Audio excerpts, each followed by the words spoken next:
Thank you for your honor for letting me speak. I just wanted to say first and foremost, again, and I know I can't say it enough, I'm sorry the Webbers. I'm so sorry.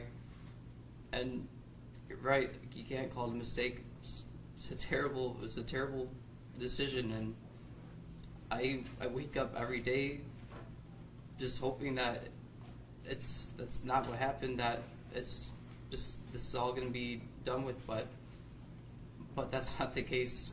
The case is that this is my reality now, and this is something that I'm going to have to live with, just like they're going to have to live with.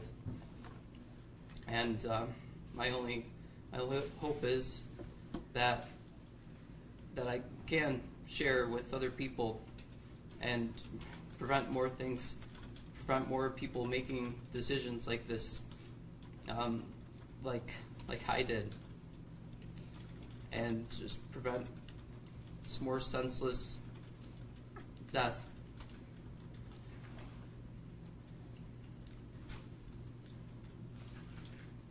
And that's it. Thank you, Your Honor.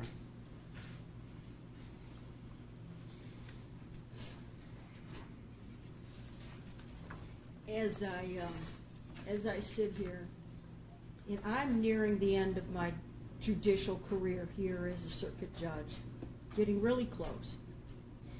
I drive to work every morning and I contemplate my cases that I've sat on, the experiences that I've had in life. I pray, I believe in God, I'm a Christian. And I look back and I say, well, why did I get to be chosen to sit here? And I think, of all of the experiences that I've had in life, of all of the things that I've encountered in life, why do I end up with your case? Why does, and I can't speak religion, but why does my God put your case in front of me? And there are reasons why, I believe. I, arrested for drunk driving, have an idea of what that means. I nearly killing my mother in a drunk driving accident. I understand what you are going through. I genuinely do. Every day I am thankful that she didn't die because of my irresponsibility in my youth. I bring to this bench a certain degree of experience, things that if I grew up in a funeral home, I've seen death in every type of situation you might ever want to think of. Sitting here on the bench, as you're speaking, as your attorney speaking, I'm reflecting on a very case that I'll never forget of two young men driving to the movies at 11:30 at night, two brothers involved in a drunk driving accident. The gentleman again had a type of a medical condition that affected and compounded with his alcohol use that night, killed one of those sons. I still have visions of that young man and his parents sitting here in the courtroom, and I am affected, and I ask myself, why? I love driving a motorcycle. Have my cycle endorsement. I've had 3 motorcycles, but I've stopped for fear of this happening to me. Everybody says, be careful on that motorcycle, Mary. My brothers, who are funeral directors and embalmers, that encountered bodies that they would work on that came as a result of drunk drivers.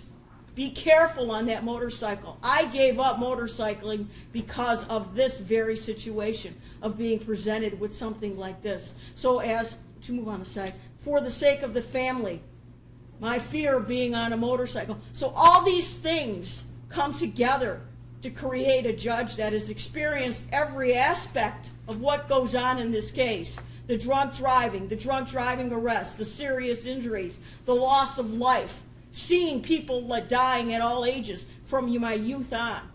And I try to focus on what is an appropriate sentence. But underneath all of it was your decision at the age of 21 to drink and drive. And if somehow we could create a movie, if somehow we could create a show to get people your age to recognize that, yes, this can happen to me. Yes, and your family apparently has experienced this type of death. Don't go out and do this behavior. Call your friend. We got Uber now. Call that, or is it Uber, whatever it's called. Call them. Let them drive you home. And you, by your own admission, has been smoking dope for how long? According to what I've read. What are you running from? What are you trying to escape from? Because that's why we drink. That's why I drink. And every day you wake up and I say, it's a new day, Mary. You can't go backwards. We can only go forward. We have to reflect on the past. We have to use the past as the fears and not to make the same mistakes again. That's where you're at with your life. And I remember the day that I was involved in my drunk driving accident. I remember what I went through. But the most serious thing and the most important thing that I remember is when I put my mother in a casket when she died at the age of 82. And the scar that I caused on her forehead was still there. And that causes me never, ever again to drink and or drive, especially under the influence of alcohol. And it's sad that we have to learn from those experiences and from those losses. But I am confident that the Lord gave me this job for a particular reason. For all of the experiences that I've had in my life, all of the preaching that I do that I know at times gets the attorneys angry because they want to get out of my courtroom.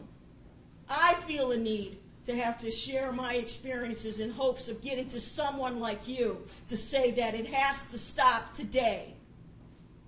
And all of the people who I tried to save, who are killing themselves with the overdose of heroin, with the overdose of any other drug or alcohol that's killing them.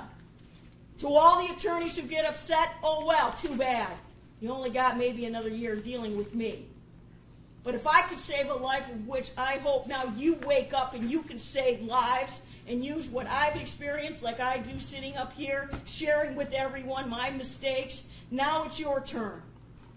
It's your turn when you get out of prison, because that's where I'm going to have to put you, to get out and share your experiences and save other lives.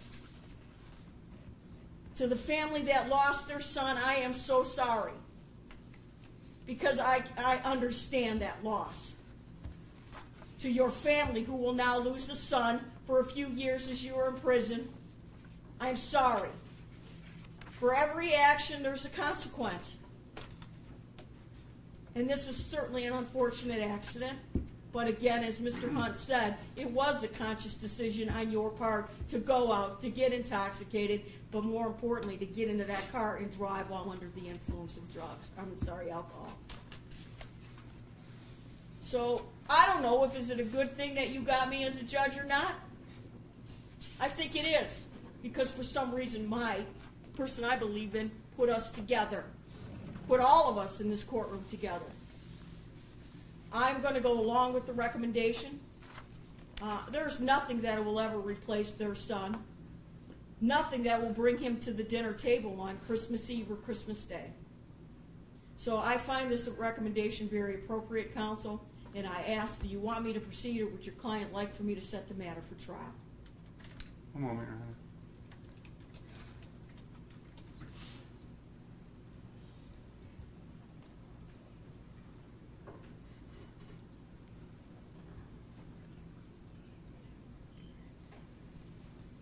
I accept the sentencing, Your Honor. The policy of the state of Michigan favors individualized sentencing for every convicted defendant. The sentence must be tailored to fit the particular circumstance of the case and the defendant. Tailoring the sentence to the offense and defendant, the court has gathered complete detailed information about the defendant.